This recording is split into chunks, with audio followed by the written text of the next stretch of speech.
10월 23일 거룩한 주일을 맞이하여 하나님의 절에 나와 예배를 드리는 저와 여러분의 모습은 정말로 아름답습니다. 하나님께서 저와 여러분을 축복으로 인도하여 주실 것입니다. 기도하시겠습니다. 사랑의 하나님, 감사를 드립니다. 하나님을 믿고 산다는 것이 얼마나 큰 행복이며 축복인지요.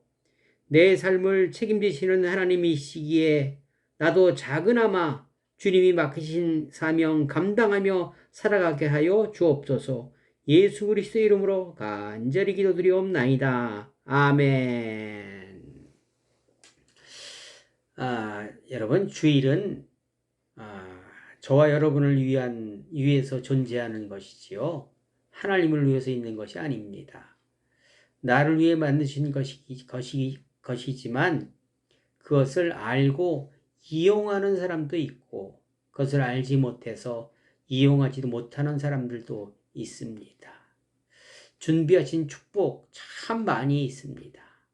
이 축복 잘 사용하시기를 주님의 이름으로 다시 한번 축원합니다. 아멘. 오늘 저와 여러분이 주시는 하나님의 말씀을 봉독해 드리겠습니다. 로마서 7장 18절 이하의 말씀입니다.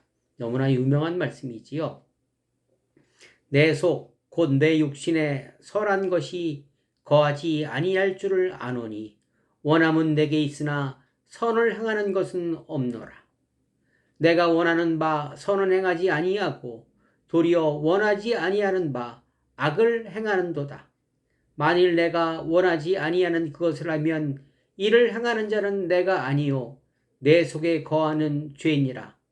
그러므로 내가 한 법을 깨달았노니 곧 선을 행하기 원하는 나에게 악이 함께 있는 것이로다. 내 속사람으로는 하나님의 법을 즐겨하되 내 지체 속에서 다른 법이 내 마음의 법과 싸워 내 지체 속에 있는 죄의 법으로 나를 사로잡는 것을 보는도다. 오라, 나는 곤고한 사람이로다. 이 사망의 몸에서 누가 나를 건져내랴. 우리 주 예수 그리스도로 말미암아 하나님께 감사하리로다. 그런즉 내 자신이 마음으로는 하나님의 법을 육신으로는 죄의 법을 섬기노라. 아멘. 사랑하는 성도 여러분, 지난 한 주간 어떠한 삶을 살아내셨습니까? 이사야서에 보니까 우리는 다 양 같아서 그릇 행하여 제 갈 길로 간다고 말씀하십니다. 어떠한 결정을 하고 행동할 때 내 자신의 입장에서 생각하고 행동합니다. 그리고 듣기 좋은 말만 들으려 하고 들어야 할 말은 듣기 싫어하는 확증 편향적 사고 방식에 익숙해 있습니다.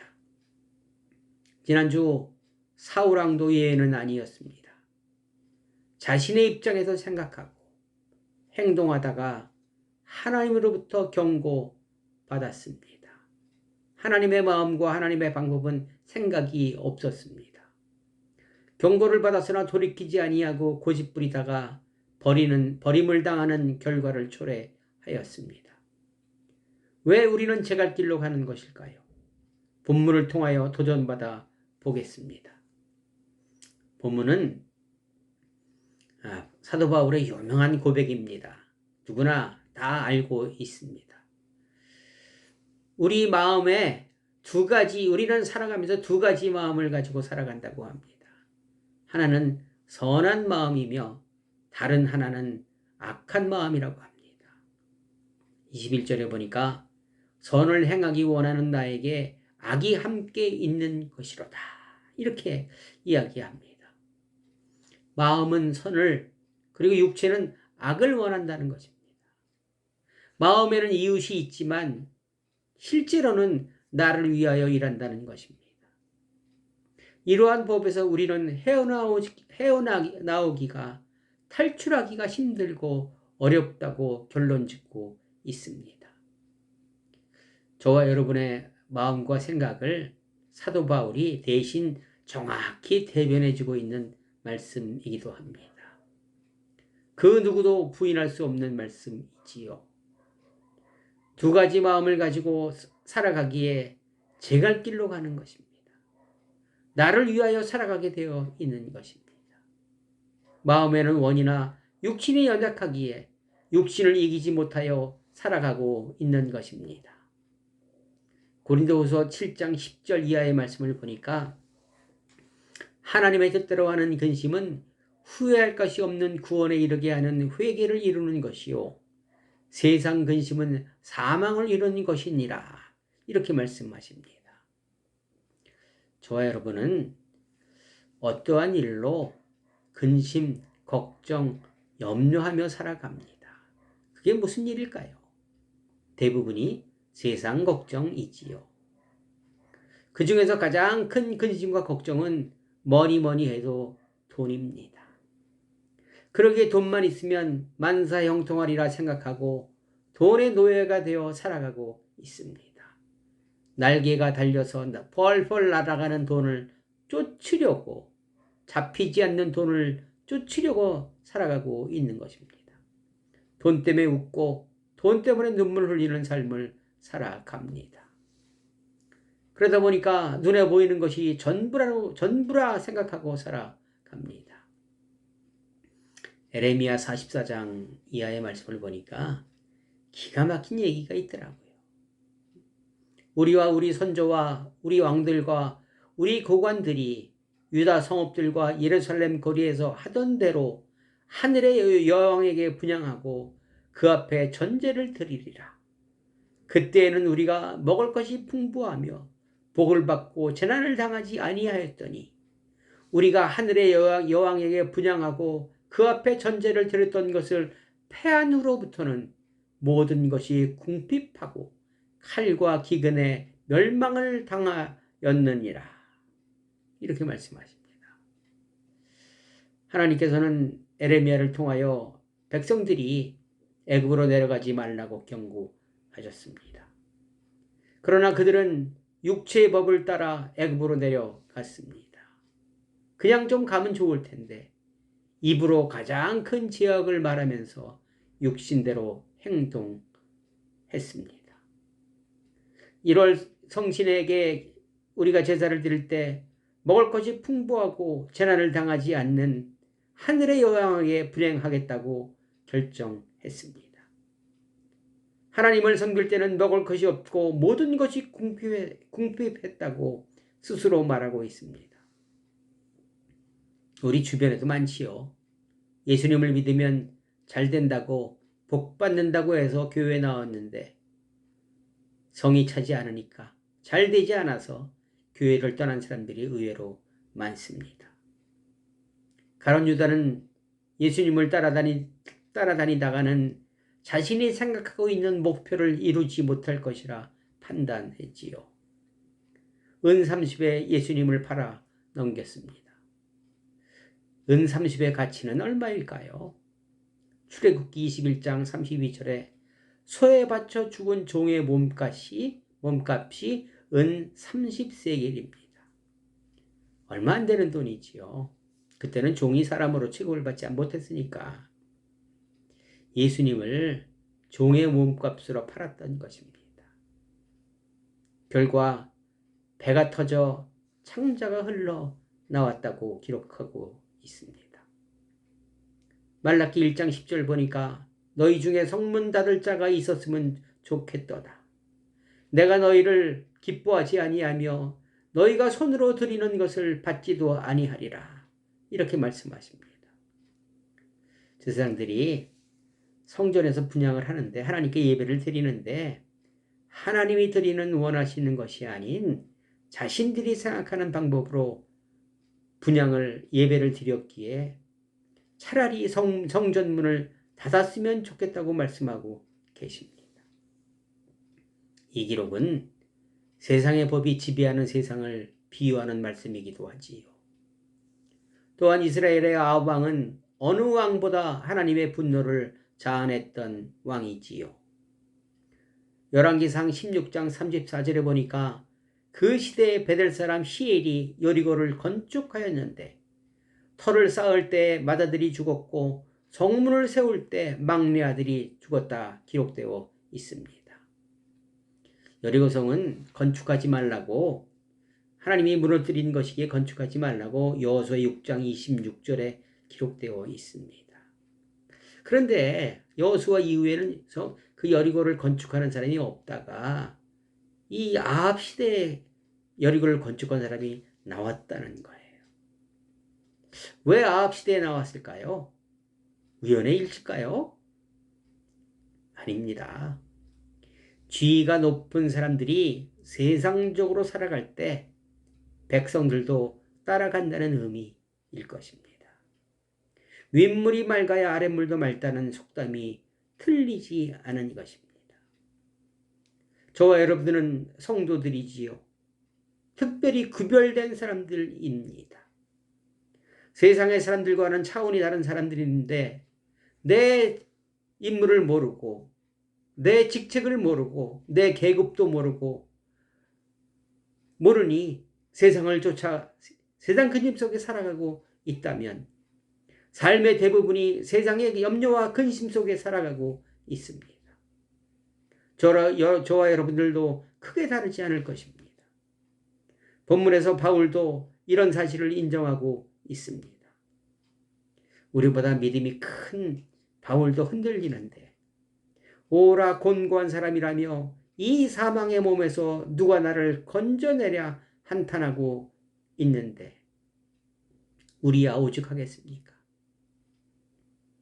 그런데 바울은 한탄에 그치지 않고 다른 길을 모색했음을 알 수 있습니다. 다른 길을 찾았기에 세상의 근심에서 승리할 수 있었던 것입니다. 저와 여러분들도 바울과 엘리야도 성종이 같은 사람들입니다. 우리도 할 수 있습니다. 바울은 나는 곤고한 사람이라는 자책에서 다시 출발하였습니다.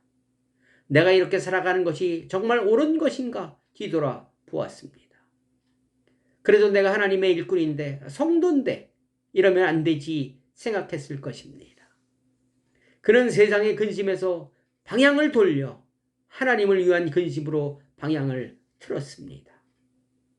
내가 세상을 향한 걱정은 밥 먹듯 하는데 하나님의 뜻을 위하여 어떠한 근심을 했는지 생각해 보았던 것 같았습니다. 하나님의 뜻을 이루기 위하여 말씀대로 살아내기에 어떠한 염려와 걱정을 해보았는지 생각함으로 그 길을 찾을 수 있었던 것입니다. 고린도후서 7장 11절 보라 하나님의 뜻대로 하게 된 이 근심이 너희로 얼마나 간절하게 하며 얼마나 번증하게 하며 얼마나 분하게 하며 얼마나 두렵게 하며 얼마나 사모하게 하며 얼마나 열심 있게 하며 얼마나 벌하게 하는가. 너희가 그 일에 대하여 일체 너희 자신의 깨끗함을 나타내었느니라. 이렇게 말씀하십니다. 세상을 향한 근심은 사망이라고 말씀하셨는데 하나님의 뜻대로 하게 된 근심은 나로 하여금 새로운 세상으로 인도한다는 것을 알 수 있습니다. 간절함을 얻을 수 있습니다. 이웃의 아픔에 외면하지 않는 이웃의 어려움에 어떻게 동참할 수 있는지 간절함이 솟아난다는 것입니다. 이웃의 아픔이 내 아픔으로 다가온다는 것입니다. 그걸 좀 도와주고 싶은데 돕지 못할 상황이 온다면 대신 하나님께 도와달라고 간절히 그를 위해서 기도하는 세상에서 볼 수 없는 그런 삶으로 우리를 인도한다고 합니다. 또한 분하게 하는 의분이 일어나는 삶으로 인도합니다. 바울이 아덴, 즉 지금의 아테네죠. 거기에 도착했을 때 그 도시에 우상이 가득한 것을 보고 의분이 일어났다고 합니다. 다윗은 하나님을 조롱하는 골리앗을 보고 의분이 일어나 하나님의 이름으로 싸워 승리하였습니다. 말씀대로 살아낸다는 것은 두려움도 동반됩니다. 다니엘이 사자굴에 들어가게 된 것도 말씀대로의 근심 때문이었지요. 들어가기 전에 얼마나 두려웠을까요? 주기철 목사님께서 일제의 고문에 굴하지 않게 기도하였으나 역시 고문에 대한 두려움은 대단한 것이었습니다. 스데반 집사님이 순교할 때 많이 두려웠을 것입니다. 그리고 다윗이 법궤를 모셔올 때 왕의 체면도 구긴 채 춤을 추었다고 합니다. 얼마나 하나님을 사모했으면 춤까지 추었을까요? 하나님을 위한 근심은 지극히 작은 것에서 시작하지만 점점 확대되는 기쁨도 있습니다. 하나님을 위한 근심은 세상이 감당하지 못하는 사람으로 우리를 변하게 할 것입니다. 사도 바울을 이처럼 변화시킨 결정적 이유는 무엇일까요? 그는 곤고함에서 끝나지 않고 25절에 우리 주 예수 그리스도로 말미암아 하나님께 감사하리로다 이렇게 고백합니다. 감사는 모든 상황을 변화시키는 원망에서 벗어나는 원초적 근본입니다. 감사는 없는 것에서 찾는 것이 아닌 있는 그대로에서 찾는 것입니다. 살아있음에 감사, 공기 주셔서 감사, 자녀들 주셔서 감사, 예배 드릴 수 있으니 감사입니다. 요셉을 애굽으로 먼저 보내신 것도 하나님의 계획이며 곤고한 인생을 살아가는 저와 여러분을 위하여 독생자 예수를 주신 것도 감사입니다. 어떤 분은 암이 3가지를 가지고 있으나 감사함으로 받으니 매일이 즐겁고 행복하다고 합니다. 환경을 지배하시는 하나님을 의지하니 감사할 수 있는 것입니다. 어떠한 환경에 있든지 낙심하지 마시고 감사하시기 바랍니다. 에베소서 5장 20절 범사에 우리 주 예수 그리스도의 이름으로 항상 아버지 하나님께 감사하며 바울은 어디를 가나 감사했습니다. 감사는 승리이며 감사는 하나님의 뜻대로 근심하는 길로 우리를 인도할 것입니다. 감사할 수 있는 마음은 하나님이 주신 최고의 선물이기도 할 것입니다. 사랑하는 성도 여러분, 여러분은 나는 곤고한 사람이라 생각하고 계십니까? 세상의 걱정, 근심, 염려로 작정 기도는 많이 해보셨을 것이나 하나님을 위한 작정 기도는 얼마나 해보셨습니까? 만일 하나님의 뜻을 위하여 작정하며 기도하신다면 이처럼 큰 축복은 없을 것입니다. 모든 출발은 곤고함과 감사입니다. 나의 나된 것은 나 때문이라 생각하며 살아간다면, 그것에 취해 있다면 토하게 될 것이며 그 토한 것에 뒹굴게 될 것이며 그로 말미암아 조롱거리가 될 것입니다. 잠언 22장 4절 겸손과 여호와를 경외함의 보상은 재물과 영광과 생명이니라 약속하고 계십니다. 하나님께서는 감사하게 저와 여러분에게 자유의지를 주셨습니다. 생각하고 행동하라는 의미일 것입니다. 판단하셔야 합니다. 지금 나는 무엇 때문에 근심, 걱정, 염려하고 있는지, 지금까지 나를 위함이었을 것이지만 이제는 조금 변하여 주님을 위한 근심으로 삶에 도전하시면 어떠하십니까? 그 도전에 하나님은 기뻐하시며 힘과 능력과 지혜 주실 것입니다. 용기 또한 허락하실 것입니다. 나를 중심으로 한 삶에서 하나님을 중심으로 한 삶으로 옮겨가 세상이 감당하지 못하는 하나님께서 예비한 바알에게 무릎 꿇지 않은 7,000명의 용사되는 복된 삶 살아내시기를 주님의 이름으로 간절히 축원드립니다. 기도하시겠습니다. 사랑의 하나님 감사드립니다. 오라 나는 곤고한 사람이로다. 이 사망의 몸에서 누가 나를 건져내랴. 이 고백이 나의 고백이 되게 하시고 그 고백이 감사로 변하여 세상의 근심이 하나님을 위한 근심이 되어 하나님의 근심 속에 살아가게 도와 주시옵소서. 이제는 예수 그리스도의 은혜와 하나님 아버지의 그 크신 사랑과 성령님의 감동과 역사 인도내줘 교통하심이 오늘 이 말씀에 순종하여 출발선상에 서신 사랑하는 모든 성도님들 머리 위에 지금부터 영원히 함께하기를 간절히 축원하옵나이다. 아멘. 여러분 감사합니다. 이번 주 때 아닌 한파가 다시 찾아온다고 합니다. 대비 잘 하시고 먹든지 마시든지 어떠한 일을 하든지 예수님의 영광을 위한 복된 삶 살아내시기를 다시 한번 주님의 이름으로 축원합니다. 여러분 사랑합니다. 사랑합니다. 사랑합니다. 다음 주에 또 뵙겠습니다. 감사합니다.